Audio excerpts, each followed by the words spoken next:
Welcome to Virtual Tips from your virtual team. We're going to be talking about hybrid strategy. Many of us have been doing Zoom presentations for quite some time now, and even though at times there are glitches, overall, we found it to be a great communication tool. Whether you are showing a DIY, whether you're having guest speakers, even meetings, whether you have to host a board, finance, even a plant sale committee. It accomplishes all these things and more. It makes you connect. It engages more members, those who haven't been able to come to the meetings. And even though everybody is now going back in person, there will always be a segment of members who can't come. You can engage your community. You can promote who you are as a club. You can attract new members. Many clubs have told us that when they offered special speakers out to their community, that it has gained them more members. That's a win.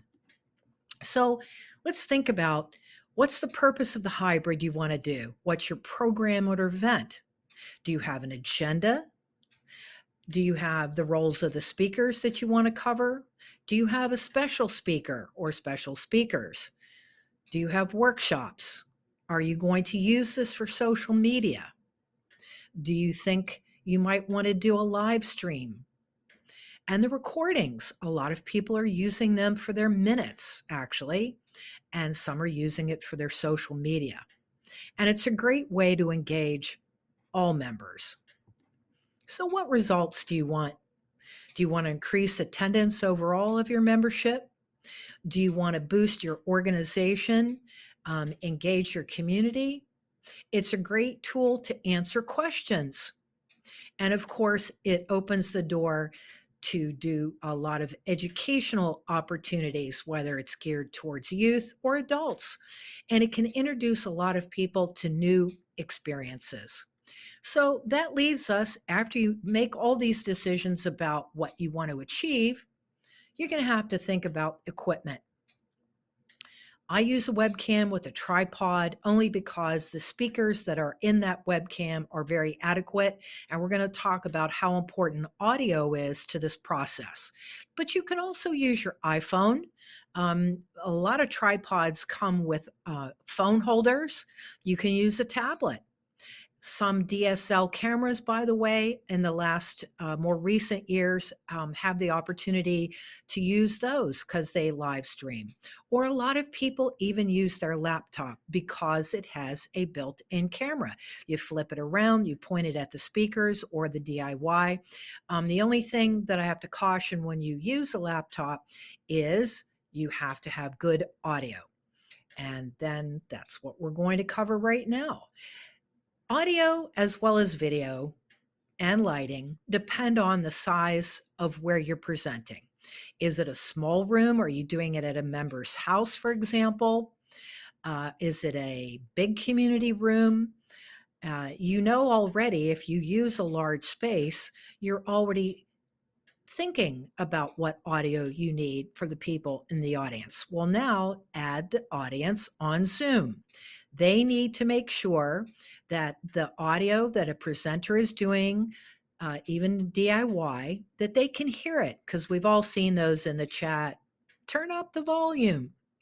Now, for the audio, there are a lot of combinations. And again, you can go online. There are so many people selling very decent equipment, all under $100. Could accomplish it for small to large size rooms for your in-person audience. But what it also does is it's loud enough so that when you're on the camera part, it's the people on Zoom can hear it.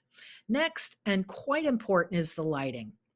The lighting is critical. And even though that first picture at the top shows studio lighting, that was just to make a point that lighting is critical.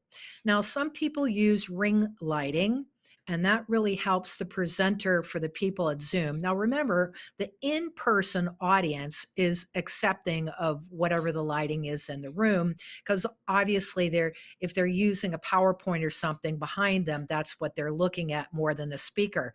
But when you've got a Zoom audience to consider, you want that speaker to have enough lighting on them so that the Zoom audience is getting a good picture.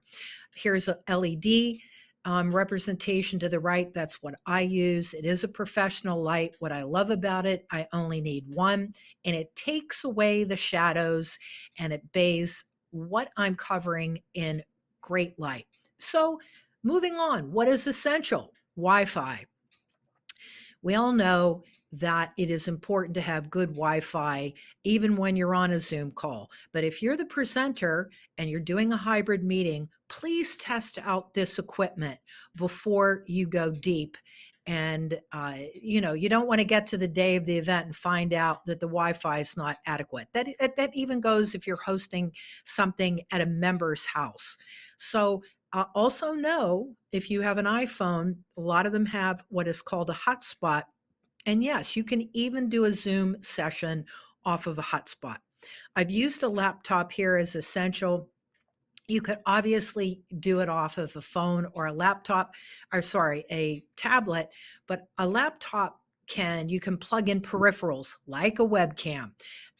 But the important thing is you have to track your Zoom audience. You have to make sure that you're looking at the chat to make sure that they can see whatever's being projected, if it's a DIY or a speaker, that all of that's working out together.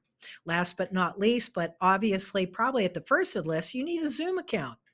You can have a free account, yes, and you can do presentations off that free account, but you're time limited.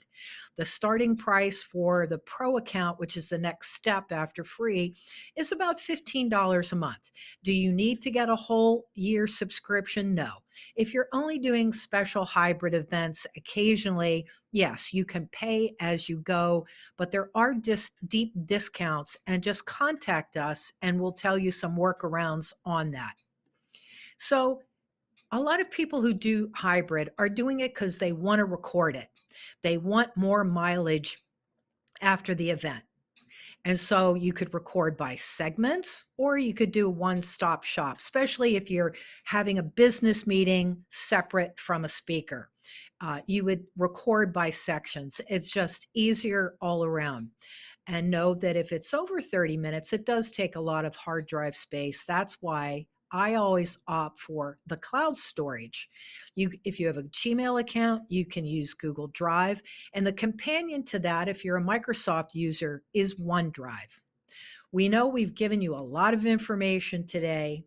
We want you to be successful and to consider hybrid, or if you're doing hybrid, how to improve your experiences. So if you need help, please contact us. That's why we're here to help you. Virtual team at gardenclub.org. And here's a phone number. You can text or phone us directly as well. Coming up will be Zoom settings for hybrid, which is critical, and editing Zoom recordings, because a lot of people want to know how to whittle down some of their recordings to make them more compact. Thanks for joining us today on Virtual Tips.